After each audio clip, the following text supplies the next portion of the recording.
And the planned merger will create a financial colossus, dwarfing all others in Europe.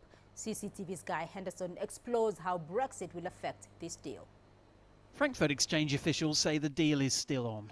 The $30 billion merger would give Deutsche Boerse a majority stake in a Frankfurt-London super exchange, the largest in the world by revenue, bigger than Hong Kong, Tokyo or the Nasdaq in New York. After the Brexit vote, German officials say Frankfurt, not London, is the logical place to open the super exchange. That would make Frankfurt home of the European Central Bank, the EU's main financial hub, by default. All of the British banks are not allowed to do, if the British go out, financial things they're allowed to do right now. They have to go to the continent place, financial market as Frankfurt, Paris, Dublin. And I guess they will choose Frankfurt because Frankfurt is just in the middle of Europe, and of course the ECB has a platform in Frankfurt. The chairman of Deutsche Boerse says the merger could help keep markets calm. German shares rallied after a post-Brexit plunge. At the riskier derivatives desk, orders from London are picking up again too.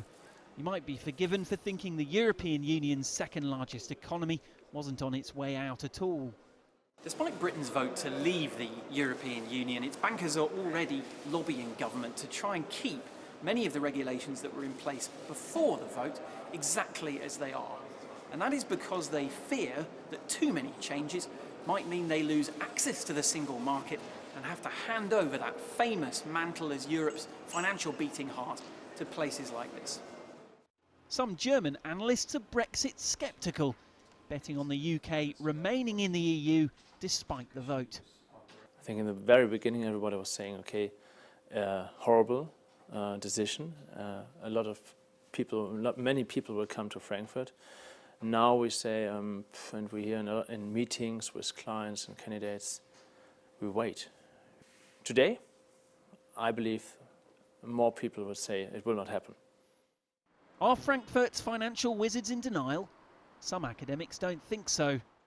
The best solution would be for both sides to reconsider. I think for the UK, there is going to be a substantial loss if the trade links are hurt, if tariffs go up, and they won't get away without any loss, that's for sure, economic loss.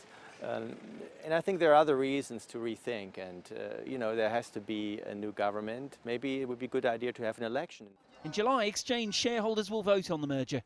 A yes vote would achieve an ironic result: deeper integration between Britain's financial sector and Europe. Guy Henderson, CCTV, Frankfurt.